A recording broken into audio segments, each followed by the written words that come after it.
Get cool stuff for what you were going to do anyway. Drink beer.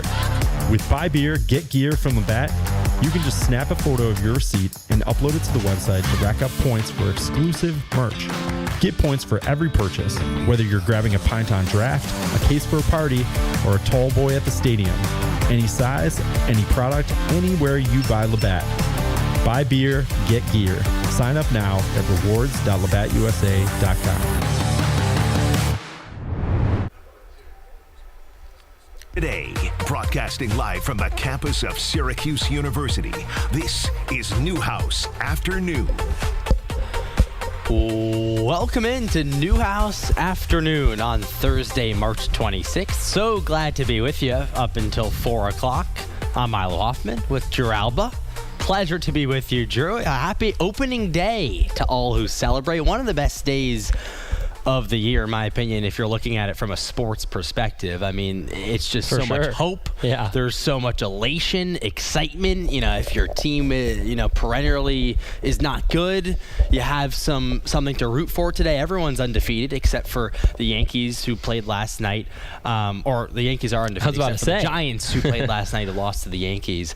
But how are you doing today? Good day, opening day. Sure, To be yeah. excited about. And I woke up, it was a sunny day outside. Since then, a little drizzle here in the 315. But no, this has been such a fun last 24 hours for the start of the Yankee season, and now, of course, the Mets in the swing of things, up 6-4 over the Pirates right now on the top of the fifth. A roughing of Paul Skeens in the first inning. Paul Skeens did not make it out of the first. Serving up meatballs out there. Pitch count was up there. Yes, he was serving up Thursday. meatballs, but O'Neal Cruz in center field was having himself a first inning. I mean, misread two balls, let one drop right beside of him. So a rough start to the season for O'Neal Cruz and Paul Skeens. Mets on top right now, 6-4.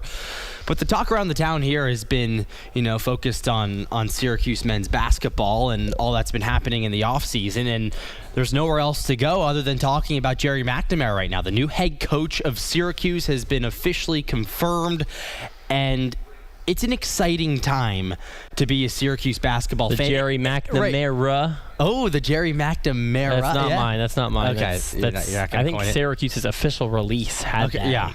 Yeah. Welcome in the McNamara. I like that. There's a lot you can do with GMAC. The GMAC attack, like GMAC's back. Yeah. Like there's a lot of different ways you can go. And this isn't the first time that Jerry McNamara almost became Syracuse's head coach, right? Yeah. Flashback 3 years.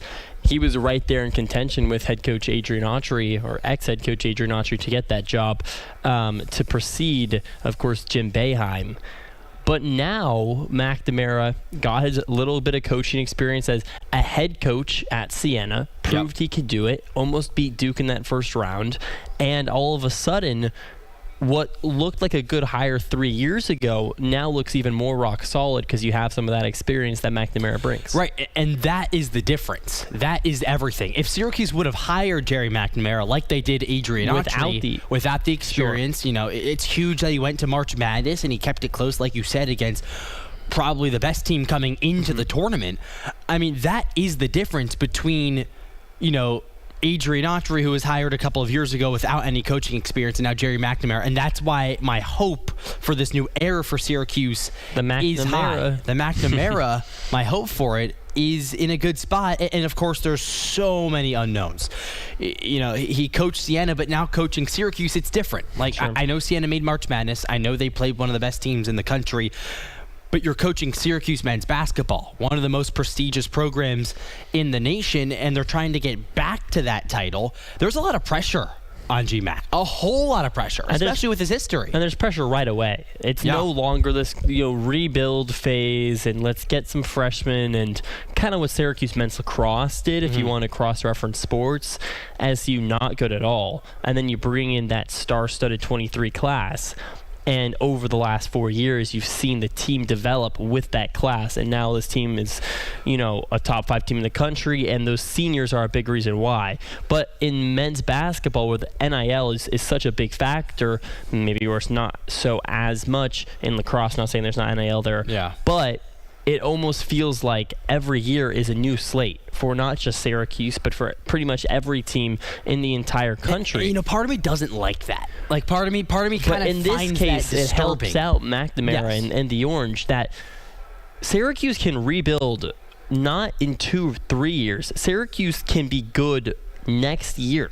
Hey, you look at a Virginia team that did not do well last year. Obviously, they're one of the best programs. You hire Ryan Odom to be their head coach, and now they're really good. Of course, not too much success in March Madness this season, but that similar situation is what you're looking for. Look with at Jerry Siena. McNamara. He also understands. Siena 2 years ago was bad, and then makes March Madness. He understands the culture around Syracuse, which is huge. Not that former coach Adrian Autry didn't understand that. He was a part of this team. He played for Syracuse. He was on the staff with Jim Boeheim for a while.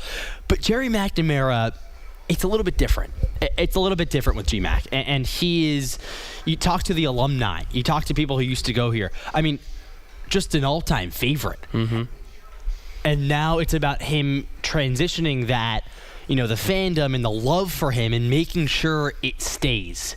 The last thing you want to do with Jerry McNamara is almost like put a damper on his legacy, his reputation. Right. Because right now it's perfect. Right now there's nothing bad about Jerry McNamara. Won a chip. I mean, Assistant biggest coach. tournament player of the player of the tournament in 2006. He was just an all-star with Syracuse. Number retired. There's the list goes on and on and on, but now he's taking on arguably the biggest role he's had with the franchise. I think it is. It is. Yeah. And not to say that McNamara didn't do great things on the court. He did amazing things that will never be replicated again. But now you are the head of the program, where you could argue for a couple of years there McNamara was the head of the players, but you're still kind of under the Boeheim regime. Yep. Where now this is the McNamara regime. And it's crazy to say. It is. Yeah. And you mentioned, Milo, McNamara knows the standard of Syracuse basketball. A lot of people would think that's a bad thing right now. A lot of people wanted to go outside of the Syracuse bubble and bring in a different perspective. But I'm kind of under the same line of thinking as you. At least give it one more shot at this Syracuse return to the promised land, if you will, type of approach, which Jerry McNamara is going to try to bring back. I also think the reason that fans are not happy that some fans maybe aren't happy that they stayed within the family, quote to speak, or say to speak, is because of their experience with Autry. That's why. They did that with Adrian Autry. That didn't work. So now it's almost like, we're doing this again. We're sticking with Jerry McNamara, who obviously is well known by the community. Is the same thing going to happen with Adrian Autry? And I think that's a valid worry. Right? It's a very similar situation, but it's like we said hard at the to top, tell when we will know next season, and we're not going to know until then. We can hypothesize, predict all we want from now until next November, but until the games start being played, regardless of who comes out of the transfer class, regardless of who McNamara brings in from this incoming freshman class, who stays? Does Donnie Freeman, Kyan, etc. stay? Nate Kings? Regardless of those things happening, we will not know how good the Syracuse basketball team is, despite what many people will try to convince you, until they start playing basketball games. Yeah. And this is a program that is on the verge of obsolete. I mean, we're at that point where Syracuse is turning in to just that middle-of-the-road Power 4 school that Syracuse cannot become. No. It's been, what is it now, 5 years? Yeah. 5 years without making March Madness. 2021. 5. And that's an eternity. That can't happen. No, you can't wait another year. It's already happened. We are in the middle of that happening. And I think McNamara's leash is short. Very. I do. I know he's loved, but if this doesn't work out after a year or two, right? I see Blair very easily moving on. I would challenge you to say after 2 years. I don't think they're going to pull the plug on McNamara after 1 year. Now, barring just a disaster of a performance out there. But I think they would give McNamara at least that 2 year cushion to prove, to get used to the system again.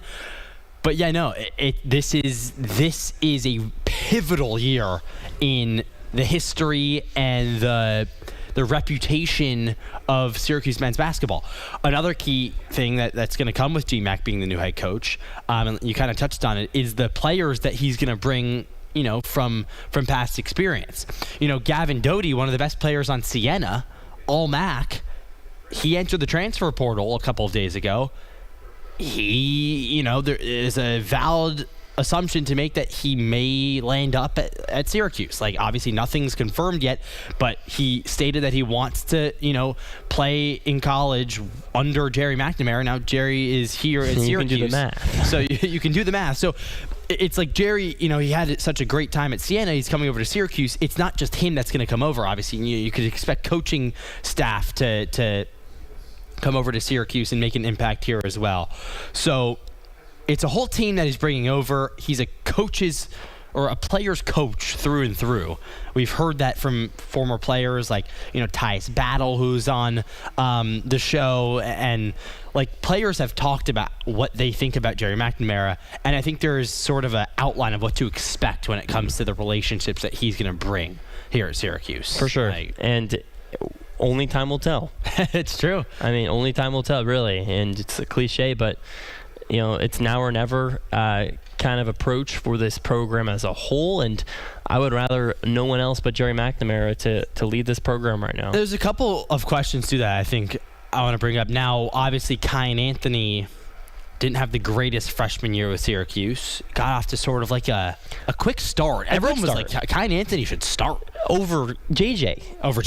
After that Monmouth game. Yeah. Wanted Kyan to start going into the Vegas series. And then once the steeper competition started, that was that for Kyan Anthony. There was multiple games where Anthony didn't even play. Yeah. Let alone start. And then, there's the talks of Kyan Anthony is going to go transfer. He's going to. I care more about rumors everywhere. I care more about Kings, and I don't know the Donnie Freeman situation, but if you can get Donnie back, then Kyan right now.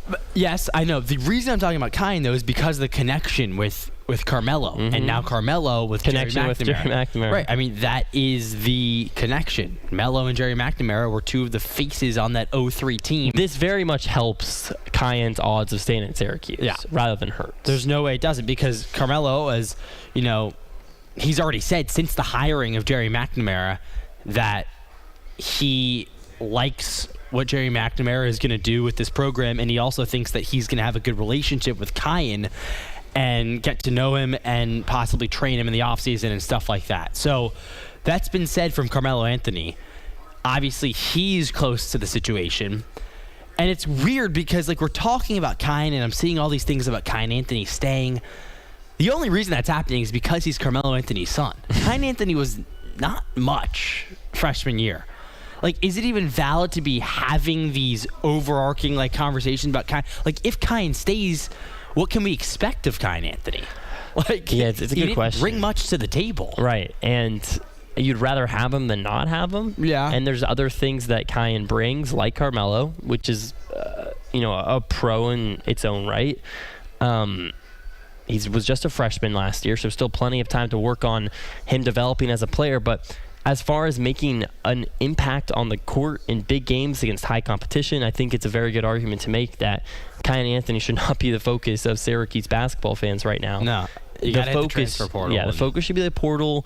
You try to get Kings back, maybe Donnie Freeman if something comes to fruition there, which at this point looks like a negative. But if you get Donnie Freeman back, you're obviously going to take him, regardless of kind of how his career in a Syracuse jersey ended. He is still a bona fide starter on a top-end team in college. So you kind of look around the list, and McNamara has a lot of work to be done, but I think the formula is very clear. You go out, you get juniors and seniors who have showed they can do it, either at mid-majors or at other lower-profile, Power 4 teams. You bring them in. Yeah. You bring back Kings, and you hope for the best. And I think that's the plan. You just got to wait to see it on the court, though, because you can talk all you want, you can say everything you want, but there needs to be a product on the court. All right, we're up against our first break here on Newhouse After Noon. Still a whole lot to break down. Jerry McNamara, new head coach of Syracuse. It's opening day. Men's lacrosse back in action this weekend, so stick with us right here. We'll be right back. Westwood One coverage. Can you hear it?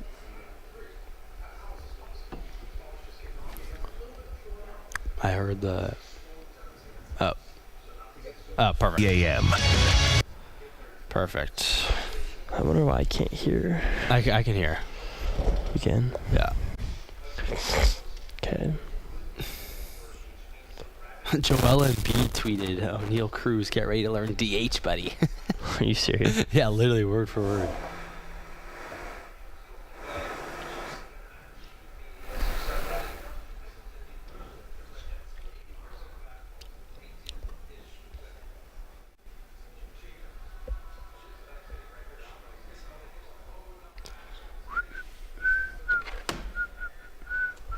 I don't know. You can hear the ads right now. No. Okay. I can't. But I think it's just when they talk to us. Oh, look at Ian.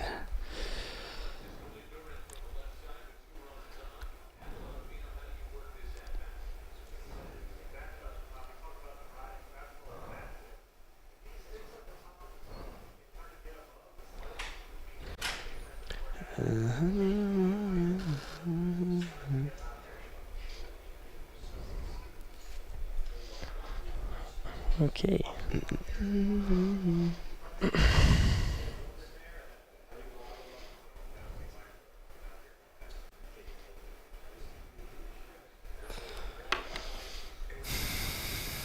This is the slowest game of all time. This game started at 1. We're in the 5th, and it's 3:16. Yeah. I was going to talk about the final score and Yeah. my cast. Yes. It's still going to be going on. Where's your Mariners gear? I had to wear this. You don't know where it is? No, I had to wear this. Oh.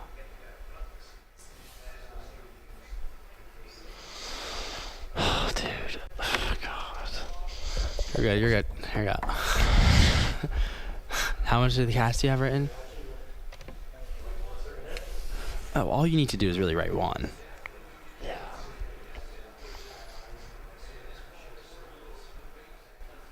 Do you have your bite? Mm-hmm. All right, you're good. You're good. Just write about this. Do a live update. I know, I need to Literally finish. does not like.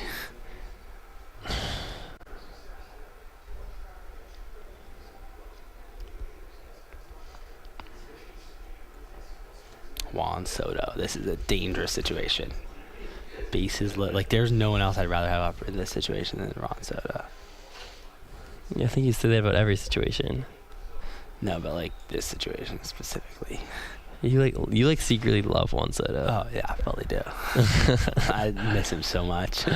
I've never felt more confident about sending a batter up to the plate than him. Like it's just like he's such a good eye. Like more than Judge. And Yeah, he's so disciplined. Like he's so disciplined, and he has the he's just complete all around. Like he's gonna get something done right here, guaranteed. At least a sac fly. Look at that. I mean, just laid off like. He's full command of everything. You are too much. I love him, dude. I really miss him. How did you guys let him go?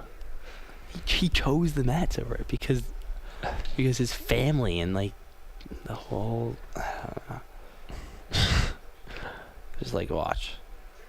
Ooh, big hack. Yeah. By the way, Matt Veskerson being back is sick. Yeah. He called the Yankee game last night. Now he's in Citi Field. Like they couldn't have given someone else the job, but he flew cross country in a night.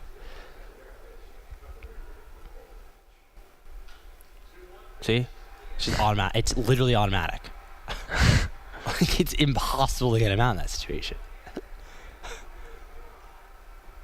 Yeah, no, He's so good. He does he thought of it. It's insane.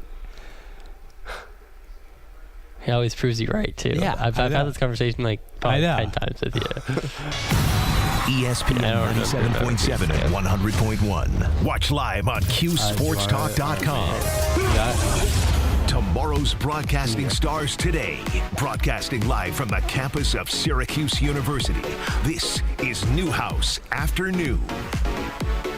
Welcome back into Newhouse After Noon. It's Drew Alba alongside my good friend Milo Hoffman, up with you until 4 p.m. So we still have plenty of time here from the Hill.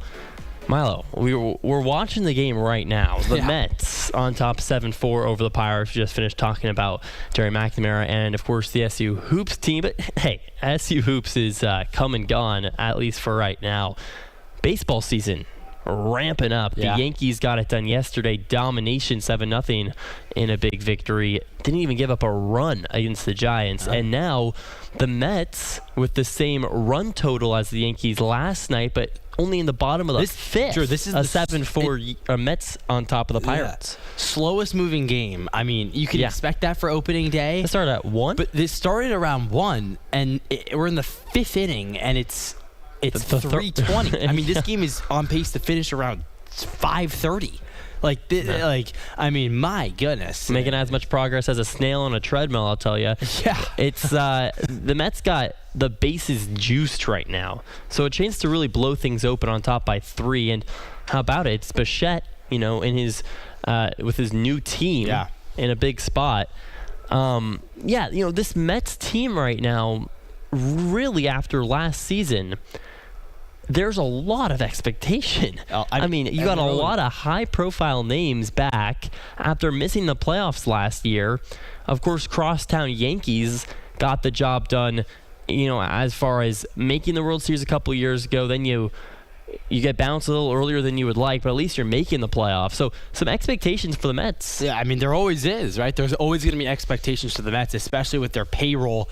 I was looking at their lineup here on opening day and the players that they brought in. I mean, they have a dangerous lineup. They're stacked. You bring Soto in for Luis one. Robert. You bring in Bo Bichette. You have Jorge Polanco, formerly of your Mariners. There are players on this team, and then Freddie Peralta, one of the best pitchers in baseball, is now with you. Devin Williams from the Yankees, Luke Weaver from the they're really good. Yeah. But you can never really trust it. You never can trust the Mets until it happens. It's always disappointment for the Mets. With that being said, the offense, a great start this season, right from the get-go against Paul Skeens, arguably the best pitcher, not just in the National League, in the entirety of baseball, some might say. And the Mets really rough them up. Yeah, and that's exactly what you want to see, and it's their lineup. You honestly expect them to do that. Baseball back, man. Baseball back, it's a great feeling. You can smell the hot dogs. Yeah. The fresh cut grass. We had hot dogs in our studios earlier today, actually. Did you grab one? And so they were gone when I got here. So I didn't grab one. Earlier, as in you knew they were here, but you never witnessed the hot dog. I knew they were here. I came here. I was in this studio at about 12:45, and they were all gone. So instead, I had to get some chips and guac, which is good. It's a good backup. I wouldn't say it's necessarily baseball. No, it's not baseball. There were Cracker Jacks. I had a few Cracker Jacks, which is baseball. Some peanuts, that's baseball. I think baseball has the most quote unquote baseball food out of any other sport. Okay, you got Super Bowl Sunday with wings and yeah, but that's an event more so. It's true. I'm talking is there football food? Sure, pizza, wings, but that's kind of all sports. Who eats that? I wouldn't say that's baseball. It's because baseball has its own stuff. I'm saying who eats Cracker Jacks outside of baseball? Right, or Dippin' Dots or peanuts, full shell peanuts. Right. It's true. It's no one will eat nuts. It's so normal at a baseball game to see people just popping nuts and putting the shells on the ground. Who else does that? And I love it because it's so many situations where no one would have these things anywhere else, but they feel comfortable. Red Vines is a big one. Red Vines were here, still there. Yeah. Actually, there's a bag over there. I love. What's your favorite? My favorite. I think if you go to the ballpark, what's your a hot dog? A hot dog with a little relish, some mustard. Yeah, that's good. I got a Chicago dog at Wrigley Field last summer, and I gotta say, I usually think those types of things are overhyped. This was not. Really? So good. Yeah. The snap of that dog. I tell you what. Yeah. It was excellent. Snap? Do you want to snap on a dog? Yeah, the way the casing was tightly packed, so when you bite into it, it's like a snap. You know what I mean? It's not like soggy or mushy or whatever. I see what you're saying. I've had a Dodger dog before, which is like it's a thing. Dodger dog. Dodger dogs are good. They're good. I think there's nothing. And I am such a big culprit of this. There's nothing more sacrilegious than going to a baseball game. Yeah. And I've gotten poke before. I've gotten sushi. Yeah, it's weird. It's weird. Like, it's like, it feels odd, but you secretly like it. But also, right? I will say, no other sport actually hypes up the food in their ballparks like baseball. Because sure, baseball has its food. They have the hot dogs, the Cracker Jacks, the Dippin' Dots, But like also I'll see baseball teams like they have their special things at their ballparks. Like the Yankee, they have their big bucket, the chicken bucket. Right. Like you can get they also do like players like the I don't know, the judges chambers, whatever. Like unlike any other sport, like you never go to a football stadium and there's not like the Sam Darnold dog. That's a good point. At baseball stadiums, other than just the baseball food, they also do like the sushi. Which I think goes back, have the burgers and the stuff. I think goes back to a lot of people's arguments, which I don't. This conversation, by the way. Great conversation. I don't agree with it necessarily, but many people's argument is that baseball it's not a fake sport, but it's a sport that's masquerading with a lot of other elements to kind of keep it engaging, as far as like the food and the 162 games. I agree with it, but the fireworks and the like the accoutrements, that maybe a basketball game doesn't necessarily need to have. Right. But baseball in between innings and the 7th inning stretch and take me out to the ball game and we're gonna sing Sweet Caroline. Right. It's more than just the game. Much more. Because you're sitting there for 4 hours. Exactly. I mean, this game is going to go for 5. By the way, Polanco up with the bases juiced, up 3 2 outs. Yeah. Like, there are so many different things that you can do at a baseball game. Like, you'll mid-game. Get a ball. Right. It's interactive. Like, you can walk around the stadium. But a lot of it is the stadiums are different. Right. Oh, it's so good. That's so good. Like no other place has that, where part of the allure, no one else. Yes, there are some people where they're like, I'm going to go to all 30 NBA arenas, but that is so much more common. Where I have a personal checklist of my baseball stadiums that I need to go to before I die. I hope to go to all of them. And hopefully it's all of them. But I don't feel the same way about an NFL stadium or an arena.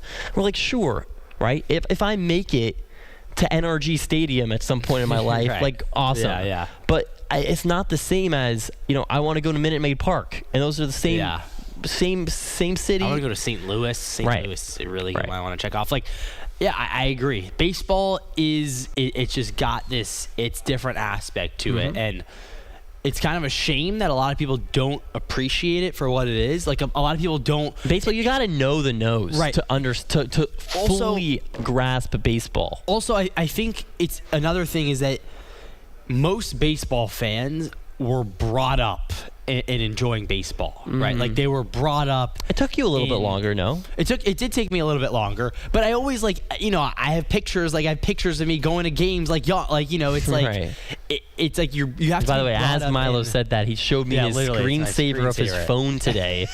With his dad, who's rocking a bucket hat and the coolest 90s glasses you've ever seen, and little baby Milo. What are you, 3 years old there? Yeah, no, that's decked in your Yankees gear at the stadium, I assume. Yeah, no, this is exactly what. That's exactly the case. Decked out, and it was probably a nice summer day at the ballpark. Like nothing beats also radio on the baseball. We're radio guys. We're talking radio here on Newhouse After Noon. It's Drew Alba alongside Milo Hoffman up until 4. The radio aspect makes it so cool. There's no other. There's nothing like it. Yeah. There's nothing like it. And right now the Mets continue to pile it on. Polanco drew a walk, and then the Mets continue to add on. So it's a 9-4 New York lead. So it seems to be that both New York teams are going to start 1-0. We talked about the Mets a little bit, and then we went on a 10-minute tangent there about how much we love America's favorite pastime, the Yankees. Yeah. Really quickly, let's touch on it. You're a big Yankees guy. Last season, you make the playoffs, but it doesn't end the way you wanted it to. What was the big factor as to why, And what do you think the Yankees needed to this year to get over the hump? I mean, you bring back a lot of the same team. You don't really go out and you don't make the offseason splash. Everyone has to play their role on the Yankees if they want a chance at making a big splash in the postseason, because there's not an all-star at every position right now for New York. I mean, you have Ryan McMahon starting at third base. He's a good third baseman. Great defense. Sure. But he's not going to, not expected to make the all-star team. Jose Caballero starting at shortstop right now. Of course, Anthony Volpe's, injured and he'll come back eventually. But even Volpe's not an all-star. Yeah, I was about to say, does Volpe get the nod over Cabby right now? I mean, when Volpe comes back, I do think they slide him back in. Oh, in the starting role? Yeah. Okay. I think this is nice day yesterday for Caballero. Very nice day. He did have a bad error in the ninth inning, and he had the first ever ABS. Yeah, true. He just wanted to do that. It was kind of fun. The Yankees and Giants, but they had the chance to do everything for the first time. Right. First ABS, first homer, not first homer of the season though, because no one went deep. But they had the chance for it though. Yeah, they did have the chance for it. There's just question marks around this team. Obviously, Judge goes 0 for 5. I'm not worried about Judge personally. I think that he's going to pick it up. Cole will come back. Carlos Rodon is not here right now. He'll come back. Max Fried looked great. New York has got the pieces. It's just a matter of everyone playing their role and everyone sort of buying into this operation, because the time is ticking. I mean, it's been ticking. The timer's definitely, it's gonna go off if nothing good happens this season. Aaron Boone's done. Aaron Boone has a timer. Anthony Volpe has a timer. Austin Wells, the catcher, has a timer. I mean, you could put a clock on Aaron Judge. Obviously, people. If nothing happens this year, it's another. Is Judge actually gonna do? Is he gonna do anything? You can only do so much with baseball, though, as one player. It's not basketball where LeBron James can carry a team. Yes, but the situation is that Judge is playing for the Yankees. He's the best player on the Yankees. But that's not how baseball works. I understand, but still, I mean, Derek Jeter goes out there, he wins all of his championships. Yeah, but Derek Jeter had a better team around him. The nature of it, is that true? Aaron Judge has been given all-star. Judge can go up, and he only gets a ninth of the at-bats. You can't do basketball. The best player can't take half of your shots. I understand that. You go up there and you get a ninth of the ABs, and that's all you can do. Yes, but the nature of being the best player on the Yankees is that you have the pressure, and if you don't win, it's on you. Sure. That's the bottom line. Okay, in the past, Judge has not performed in the playoffs. I understand that sentiment. With that being said, what do you want Judge to do if he's one player on a baseball team? It's baseball. You can only do so much. I agree, but the problem is that in the past, aside from this past postseason, he hasn't shown up in the big moments, and that's not good. And that's even the best in the argument. WBC in a big moment. I know it's not for the Yankees. He didn't show up. He needs to prove that he's that guy in the big moments. Everybody watching him yesterday. Right, everyone watching him yesterday, he goes 0 for 5. Not a good start to the season. Now, I'm not worried at all, like I said. I think he's going to... He does tend to players start go slow. 0 for 5. It happens. Yeah, exactly. But the nature of being in his situation is that if they don't win, it goes to Boone, and it goes to Judge, and it goes to Cashman. That's it. That's the bottom line. It goes to Garrett Cole a little bit, too, if he comes back and he has a good season. He's the captain. He's the captain of the team. I don't care if he goes out there and he does well and the rest of his team doesn't, because he has responsibility for a lot of what goes on. That's what he signed up for. So it's a big year in terms of Judge. It's a big year for the Yankees. I do think that they have what it takes to do well. A lot of good pieces, but all-stars aren't scattered around the field everywhere. It was good to see Giancarlo Stanton do well yesterday. He's going to play a big role in this team, obviously, but exciting time. Exciting time. Milo, hyperbolic Yankee fan Hoffman over here. Of course, saying the obvious, but it is true. The Yankees need to get to the promised land. If not now, then when?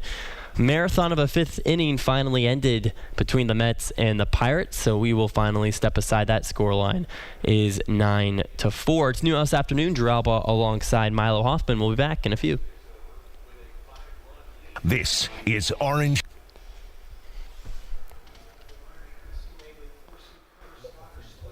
Oh, that was great.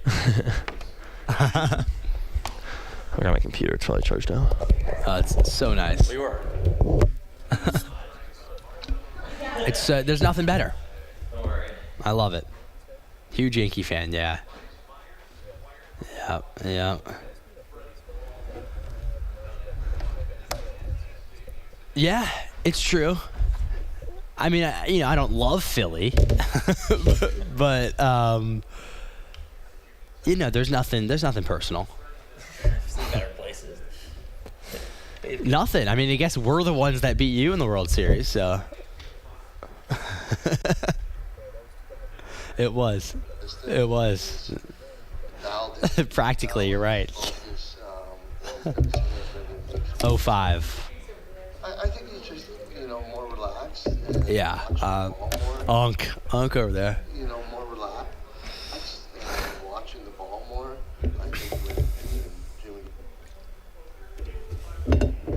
gets a little jumpy is when he gets a little inconsistent, and he's dialed in, good balance, focus,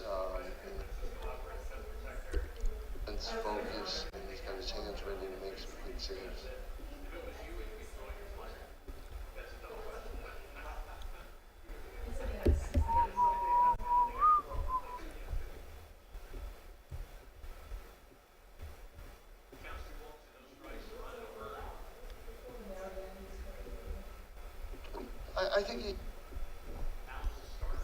I think he just, and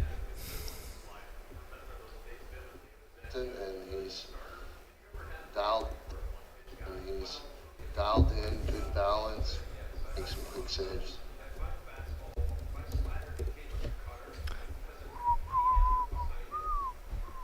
Wow, the Nationals are killing the Cubs.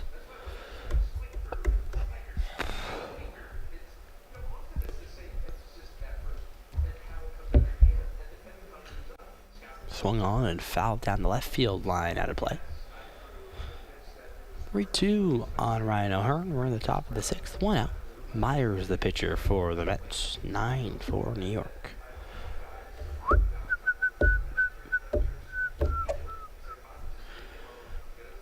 Bum.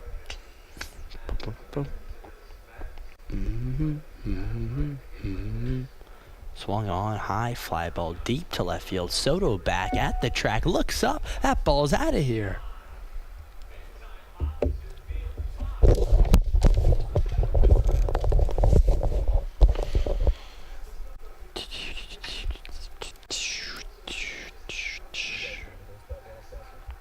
Yeah. Over the summer, we'll both be in the Cape, which will be fun. Yeah, looking forward to that. Should be a good time. I'm with the Harwich Mariners. He's with Brewster. Oh, nice. Nice. That's awesome. How's your time with Wareham? Yeah. Josh? Yeah. Yeah, they loved it. Yeah.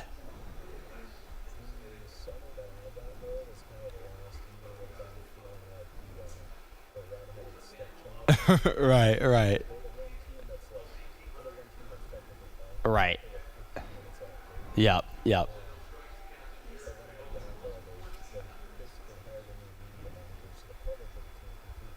Mm-hmm.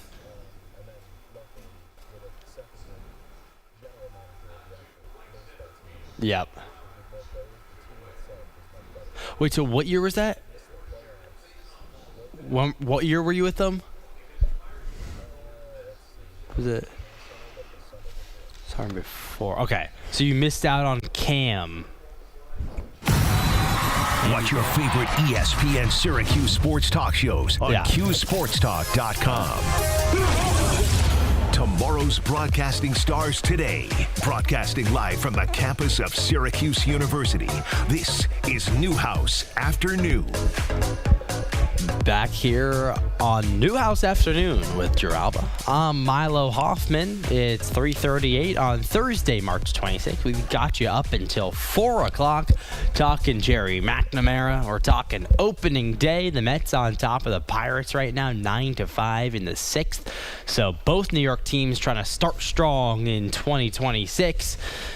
Drew, there's another team on campus right now, though, for Syracuse that's in action this weekend, and that's Syracuse men's lacrosse going up against Duke. Mm-hmm. And this is a big-time showdown for Syracuse. Hasn't this season flown? Very much so. It's March 26th. Yeah. I mean, what? It has. Syracuse is well over halfway through its schedule, 10 games deep, 9 of which against teams that are currently ranked. Yeah. Duke, on the other hand, have played just 2 games against teams that are currently ranked, and it was a win against St. Joe's, who Syracuse beat 20-2, and a 1-goal victory at home against number 14 Denver at the time. Yeah. So this is a Duke team that has walked through their schedule 8-0, sure, but really hasn't played anybody as of note. And Syracuse, on the other hand, have played pretty much every single team in the country who has a chance at winning this thing outside of Richmond and UNC and Duke, who Syracuse will play UNC, Duke, Notre Dame, and Richmond, the 4 teams that Syracuse hasn't played who have a chance to win this whole thing.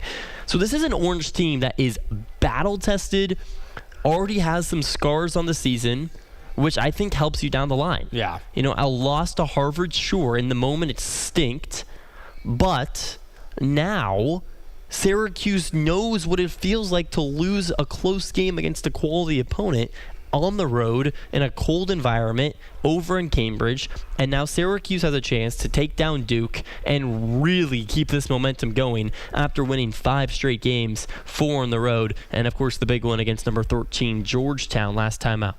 Yeah, it's, you know, I kind of feel like every time I talk about Syracuse men's lacrosse, it does sort of bring me to, like, it's similar to the Yankees. Like, one of the best, I would love to hear one of the best teams in the country. You haven't won since 2009. Yeah. You're expected to win. Uh-huh. Nothing really matters until the postseason.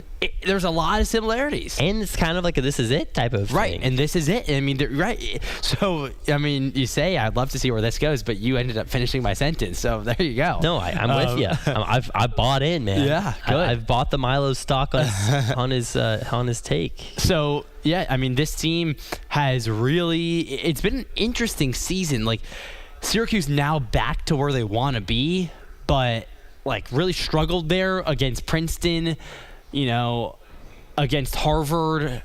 Almost looked like they were gonna lose to UPenn, but they pulled that one out. Like, you know, it's been a very, very interesting season.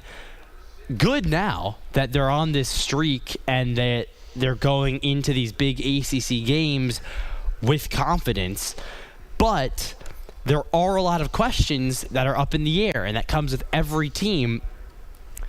There have been down games from guys like Jimmy McCool, who haven't necessarily showed up in the big games that Syracuse has needed them to, or against like Harvard. Speaking of Jimmy McCool, Princeton, got labeled as, I think he won ACC Defender of the Week. If my memory serves me correctly, I'll double check that. But got to talk to him just a couple hours ago at Media Ops, and.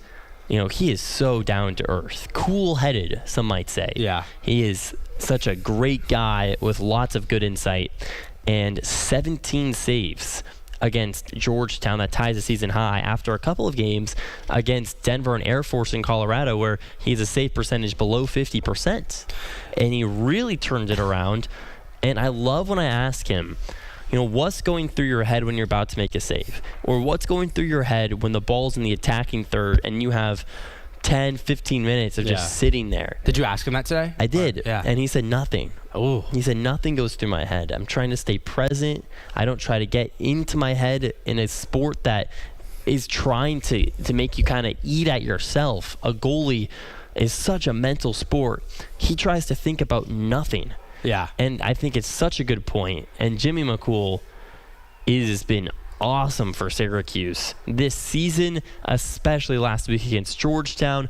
And if the Orange want to go to the top, Jimmy McCool is going to be the transportation to take them there. Goalies are very important, right? And as my chair continues to sink here, you have to be stout in quick hands for Syracuse. My chair is really sinking right now. For our Twitch audience, you can see Milo as he was talking about how much goalies mattered. His chair sunk down to the floor. I know. Clearly, is this a sign? Did not want me to say that. Okay, it's Jimmy McCool has been a Thornton Award watch list. He was just added to the watch list an hour ago. Yeah, as he should. I mean, he's a vital piece of this team. But you can't talk about this team without talking about Joey Spallina and what he brings to the table and all that he's done. Obviously, zoning in on that all-time points leader for Syracuse. Still a couple games away. Yeah. Yeah, that's true. That's very much true. It seemed to be that he could have maybe got it done against UNC a couple weeks ago, but last game had himself. I'm saying last game he had a great game, but a couple games ago against Denver and Air Force was a mediocre to below average day as far as points go for Spallina. So it seems to be that if Spallina's going to do it, it's going to probably be done after the North Carolina game, probably during Virginia, if I had to guess. Mm-hmm. Ideally, you get it done, before that Colgate game, because it'd be more cool to. I don't know. That Colgate game would be pretty fun for him to break. That game. It would be cool at home. That'd be pretty sick. Yeah. He's been so awesome, and I had also a chance to talk to Gary Gate and talk to him about Joey, and he continued to just bring back that Spallina is so the same every day. Yeah. He's so consistent in everything he does, and he's been that steady force, the rock, if you will, of this team. And that might, come as a no-duh type of thing, but it's so true. And Spallina is going to be so, as the Mets continue to just tear the baseball, absolutely tear the cover off the baseball. By the way, the homer that the Mets are now up 11-5 to make it 10-5. Carson Benj, his first MLB hit. There you go. So Mets are really having a nice. But just to put a bow on it, Spallina. This team is going to go as far as he takes him. And you could say a similar thing for Jimmy McCool also. So if you want to really pick. And there's a bunch of it. Michael Leo, Finn Thompson. I think if you want to pick three guys, you got to go with Leo, McCool, and Spallina. Yeah, I agree. But then there's also Luke Roa, who's been having a great season. But if you wanted the three-headed monster of who needs to show up time in and time out, you can get away with Luke Roa having a bad game against Notre Dame and still winning. You can. You cannot get away with Joey Spallina having a bad game against Notre Dame. You're not going to win. Yeah. Same thing with Leo, and same thing with Jimmy McCool. Everything else is supplementary. Those three guys need to show up when the lights are the brightest and the first test in ACC play. And this Saturday against the good Duke squad. Duke. Yeah. Tune in here on ESPN Syracuse. Hopefully going to be a good atmosphere inside the Dome. I think that with the Jerry McNamara signing for Syracuse, yes, of course, that mainly affects Syracuse men's basketball, but it also, it's a Syracuse community. And so I think people can sort of get around this, this athletics program, going through a big change right now, and just the school in general going through a bunch of big changes in terms of players, or not players, but people who really matter in terms of making big changes. So I think the community is really starting to okay, this is who we are now. It's a different look, but it's a new look. And I think that everyone should buy into, what's going on around the area.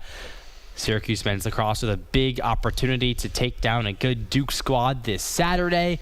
But of course, you go through the regular season, you want to just build up to make a big pounce in the playoffs, and that's what Syracuse has on its mind.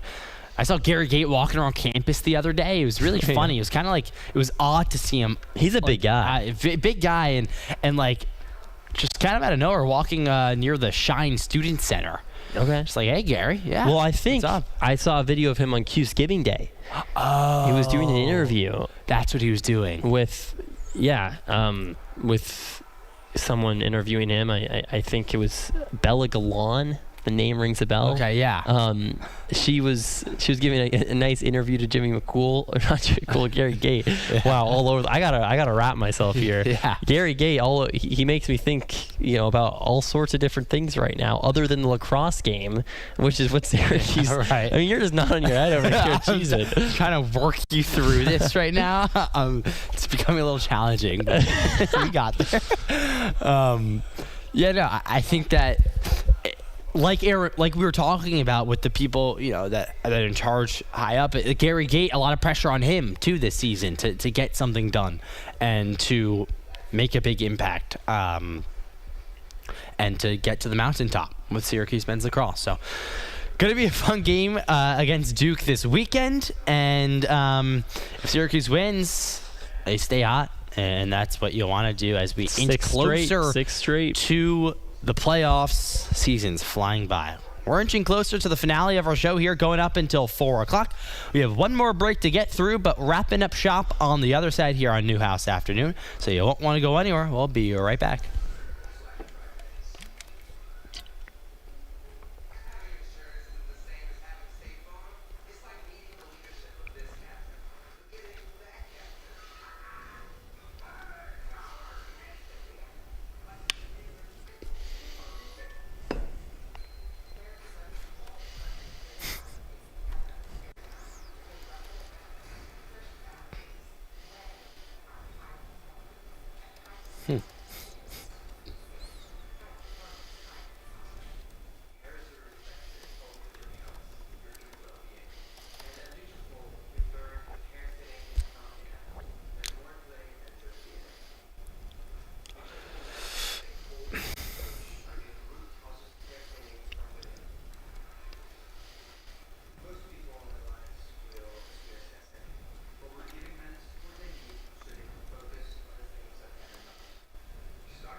Gee, yeah, you're right. It's crazy. Oh my God.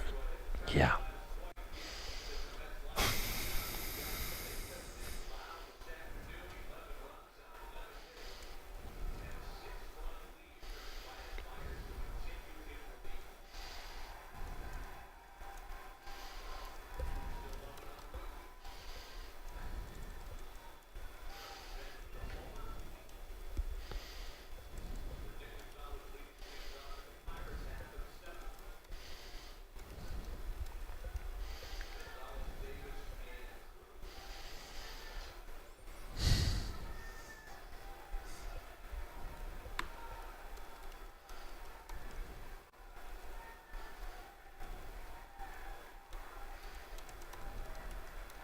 Wait, are you on this? You're on this No Pulp show, right?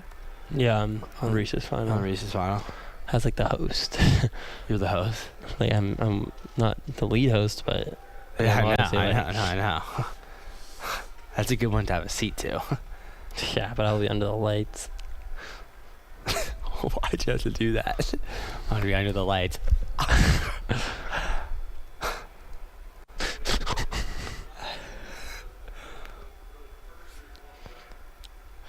Do you think this game's still happening at 4:35?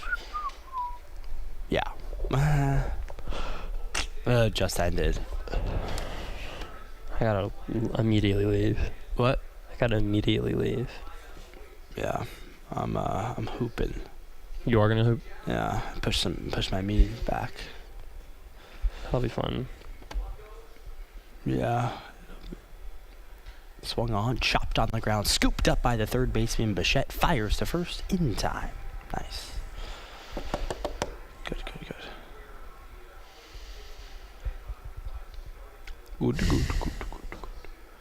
So we got Jay Ritchie. We got Nico tonight. Jay Ritchie, Reese. Oh gosh. ADP. Gawkin.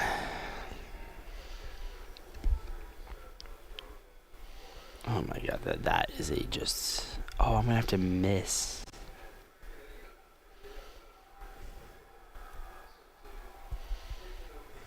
What? Rahil didn't get one. I think that's a little unfair. Rahil didn't get one? No. What do you think? That's weird. Yeah. Hey, what's the difference between Rahil and Josh? Josh is a producer. Yeah, I guess.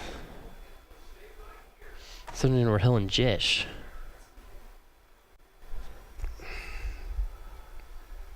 I mean, there's a lot. I'm saying, like, as far as what they've done for the station. Jish was a host for CC. For Rahil one was a show. two-time beat. Jish was the No Poll podcast EP. I guess. I don't know. This is going to have to be quick. Yeah. I never officially heard that we were clear, which is always unsettling, but... ESPN 97.7 and 100.1. Watch live on QSportsTalk.com. Tomorrow's broadcasting stars today. Broadcasting live from the campus of Syracuse University. This is Newhouse After Noon. And this is Drew Albaugh alongside Milo Hoffman here on ESPN Syracuse. 3:55. We just got 5 more minutes with you here on Newhouse Afternoon. Going to be a quick little wrap-up. We've talked some Jerry McNamara, Syracuse basketball's new head coach. We both agreed on the fact that the Orange need to hit the transfer portal hard to succeed. We've talked some opening day baseball. Of course, our favorite foods. Both. Did you go with hot dog ultimately? No, I actually never gave it. Okay, do you want to give a quick one? Well, as the this is the wrap up, so I know, it's your it last is. chance. I do like a good hot dog. All right, Milo wants. But I'm gonna go like my favorite food. I don't know. I love Dippin' Dots. I don't know if that's a baseball Yes, food. it is. No, that it's is without a doubt a baseball it's too thing. new school. It's too new school. No. When was Dippin' Dots invented? I wonder. I'll look it up. When was it invented? It's too new to be 1988 invented. But I think those things weren't common until It the is 2000s. a baseball food now, though, right? So can't you agree? Like Dippin' Dots is a baseball thing. No, like, you're I not disagree. getting Dippin' Dots at a Disagree. basketball arena. Yes, you could. No, I guess you could. You could. I mean, I guess I'll so give hot it to dog. you. Hot dog. I'll go with hot dog. But like, I also love chicken nuggets. I feel like Chicken nuggets is not a baseball food. Okay, fine. Like sunflower seeds. Right. Chicken nuggets and sunflower seeds are not in the I same like category. chicken parm sandwiches. I like pizza. Yeah, I like okay. filet mignons. Is that good? Miles going to go with a hot dog with relish, mustard. I'm a relish, mustard, onions. I'm a hot dog with mustard. I like sometimes mustard and ketchup. A little double dip. Ketchup isn't as classic, I would say, but No, mustard. I'm a mustard guy. More of a new I school wasn't. guy as well. I was not a mustard guy, and now I am. okay. So, mustard, peppers. I like some pepper. Okay, Oh, I like nice. a good sausage, like a sausage. I think that's baseball. Yeah, that like that falls in the category. Yeah, I like that. Like sausage, peppers on top. You know, mustard, some good. That's good. That's good stuff. That's right good there. stuff right there. That's good stuff. And we ultimately talked some Mets and Yankees. The Mets right now well on their way to a 1-0 start. 11-5, the scoreline in favor of New York. At the bottom of the 7th inning, the Mets have just completely shelled Skeens. 5 runs in the first inning. Since then, a run in the 4th, 3 in the 5th, and 2 in the 6th. To grab a 6-run lead over the Pirates. Yankees also play later today, right? No. They have a day. So it's the I was weird gonna day touch on off the- thing. It's Yeah, the weird so day off thing. Yankees very weird. 1-0 on the season, though. Big win over the Giants yesterday. Yes, want to know, but I wanted to talk about this. The Yankees have the weirdest start to their season, and I feel like this happens every year. So you have the built-in rain day, which is today for the Yankees. Just in case it rained yesterday, they would have played today. But the Yankees start to the season, listen to this. You play Wednesday, off Thursday, play Friday, play Saturday, off Sunday.